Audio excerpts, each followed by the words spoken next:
I did not think it possible to exceed Dolly's heat until I arrived on Fondom. Given that the fire element influences Fright Flame Altar, I should have known better. My throat burned with every spoken word. Even here, the fire element is fraying. The dissonance was present on this island too, its true identity still elusive as ever. When I was trapped in Vulcan Bola's crystal, I could almost make out its intentions. It wasn't always the primal beast of dread. It was originally supposed to bring hope to people.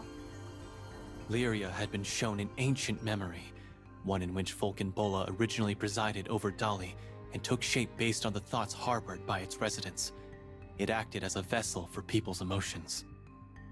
Put differently, Vulcan Bola was a primal that materialized from the collective unconsciousness of its worshippers. It was supposed to gather everyone's hope, but... She couldn't bring herself to finish her thought. But her frown and downcast eyes said all that needed to be said. When those former dwellers of Dolly were confronted with the unknown, they had reacted not with hope, but with dread. Fear is a natural part of life. It allows a creature to avoid danger and survive to the next day. Mortals are generally rational beings, but it can be hard not to succumb to raw instinct. Whatever objective the Astrals aspired to achieve, it was incompatible with the wishes of Skydwellers. On account of the endless dread harbored within its body, Vulcan Bola gradually transformed into the earth-scorching being it is today. The Astrals saw that things weren't going well. After Vulcan Bola damaged part of the island, they closed it off. Now it's called Fondom.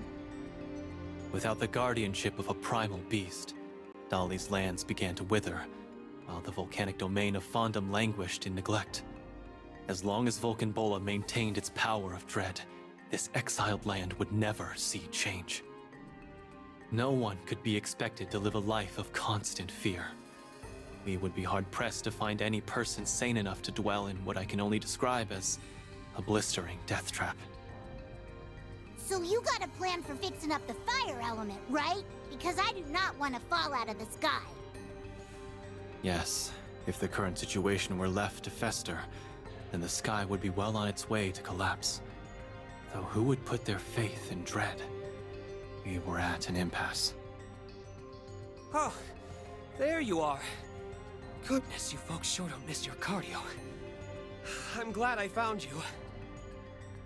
Fix it, dude! What are you doing here? As Roland jogged over to us, robes flapping, I realized he had two unfamiliar faces in tow. Zothpa told me I'd find you here. I'm happy to announce that we're all set in Folka. Roland told us the whole story, and we want to do our part to save these skies. You've done so much for us, and we've repaid so little of your kindness. As representatives of Seed Hollow, we're here to offer our full assistance. Roland had held a forum with the peoples of Folka and Seed Hollow. After much deliberation, they decided to establish an observatory on Fondom. By exposing people to the real Vulcan Bola, I think its dreadful reputation, forgive the pun, will gradually change for the better. In addition to monitoring the primal, the observatory would become the destination for regular pilgrimages. The prayers offered would, hopefully, rehabilitate Vulcan Bola's image over time. We were humbled by your efforts to protect our homes, so we knew we had to step it up too. Our resources are your resources. Whatever happens, rest assured our forces will defend the citizens with their lives. It was evident that the resolve of these Sky Dwellers was strong, thanks in no small part to the Captain's inspiration. These mortals didn't need my meddling. The future of Zeka Grande was in good hands. Unfortunately, I have another bit of news to share. In fact, I was hoping I could count on your help for just a bit longer. Roland's smile vanished, and a steely gaze took its place. A scouting team from Seed Hollow filed several reports about a strange phenomenon they experienced while investigating the Pillar of Vayoi. They claimed to have heard a voice, but not just any voice. My body suddenly went numb with apprehension.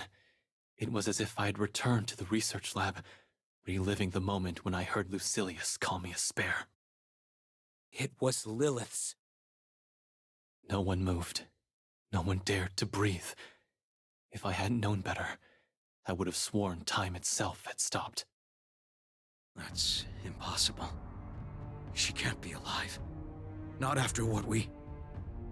The astral named Lilith should be long at the bottom of the skies. Or so I was told. How could she have survived? We fly, now. The Grand Cipher lifted off with a complement of stupefied passengers. As we pulled away from Fondum's blood-red skies, the clouds seemed to part into a sneering grin.